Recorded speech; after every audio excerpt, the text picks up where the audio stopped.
In our politics lead in 8 weeks, Democrat Abigail Spanberger will be sworn in as the first ever woman governor of the Commonwealth of Virginia. But before taking office, she's already in a back and forth with Virginia's current governor, Republican Glenn Youngkin. They are sparring over who should get a say in naming the next president of the University of Virginia. A little background here. Last June, then UVA President James Ryan abruptly resigned amid pressure from the Trump administration to dismantle the university's DEI, or diversity, equity, and inclusion programs, amidst the threat of a cutoff in federal funding. Last week, Ryan wrote a 12-page letter to the faculty senate calling his ouster a hostage situation and revealing that a Justice Department official threatened that if he didn't resign, the Trump administration would, quote, bleed UVA white. Governor-elect Spanberger asked the University Board of Visitors to stop searching for a new president until she takes office in January, prompting Governor Youngkin to complain that there's only one governor at a time, and he ordered the board to keep searching. Governor-elect Spanberger, who is a UVA grad, we should note, joins us now. Governor-elect, first of all, congratulations on your election night victory. What is your understanding of where the search for a new UVA president stands right now, and why did you make this request to be involved?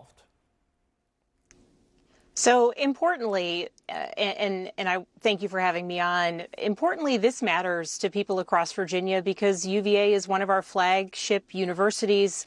We have extraordinary public universities here in the Commonwealth, and the Board of Visitors that make decisions for our public universities, UVA included, those members are appointed by the governor and confirmed by our General Assembly. And while we have seen attacks on academic freedom, attacks on the choices that University of Virginia and other universities can make, what we haven't seen is a governor, in our current governor, stand up for UVA, stand up for academic freedom, and stand up for a process. Currently, our Board of Visitors is short 5 members, and it is not statutorily compliant, meaning it does not have the requisite number of not just individuals, but meeting certain factors, Virginia residents, UVA grads, etc. And so any decision that this board might make moving forward could be called into question. So my letter to the board was simply a request that they put a pause on their search process until I have taken office. Not because I deserve to weigh in, that's not the case, but because I will quickly appoint 5 people. The General Assembly will quickly confirm them, and then they will have a board at full complement that is statutorily compliant that can move forward in the best interests of the University of Virginia on its search process as they look for a new president. How has this controversy affected your relationship with Governor Youngkin as you go forward with this transition process between gubernatorialships? Well, I think, I have been very critical of the way that he has not defended academic freedom and has not defended the University of Virginia, George Mason University, another Virginia public university that has received efforts from the Department of Justice to kind of direct and dictate its choices. And so, frankly speaking, he knows where I stand on this issue, which is that a governor should be standing up for our universities. Not only are they valuable in that they recruit students and professors here to the Commonwealth, but they're major drivers of our economy. University of Virginia was founded by Thomas Jefferson. We call it Mr. Jefferson's University. An attack on UVA is frankly an attack on so much that makes up Virginia and the strength of our economy. And so while we have been working together on the transition, I think there should be no surprises for the current governor that I feel very strongly that not only should we have a governor who stands up for our academic freedoms and our institutions, but one that also allows for a non-political board of visitors to do right by the university and not do the governor's or the federal government's bidding.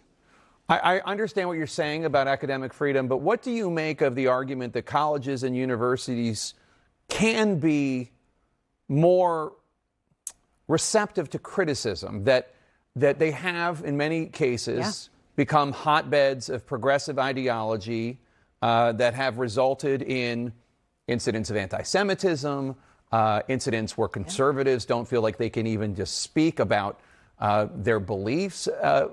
What do you make of that argument when it comes to academic freedom and UVA? Well, I think you make an important point, which is that, universities and academic freedom doesn't necessarily mean that we should pivot one way or another.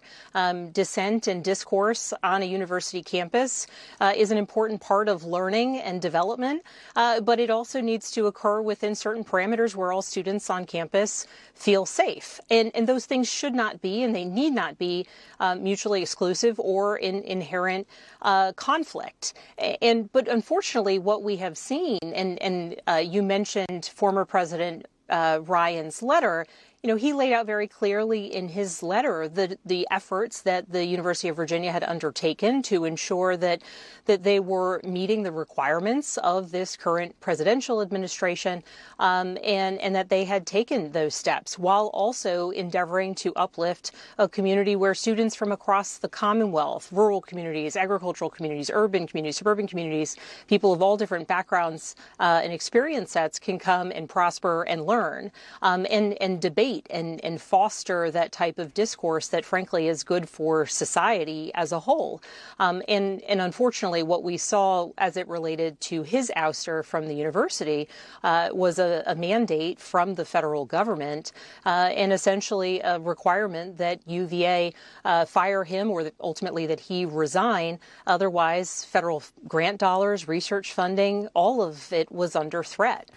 And so while I hear you on the first part of the question, and I think it's an important thing for us to continue to have conversations about how do we debate, how do we ensure all students feel safe amid that debate, that shouldn't allow the Department of Justice and ultimately the Trump administration to mandate what happens on college campuses.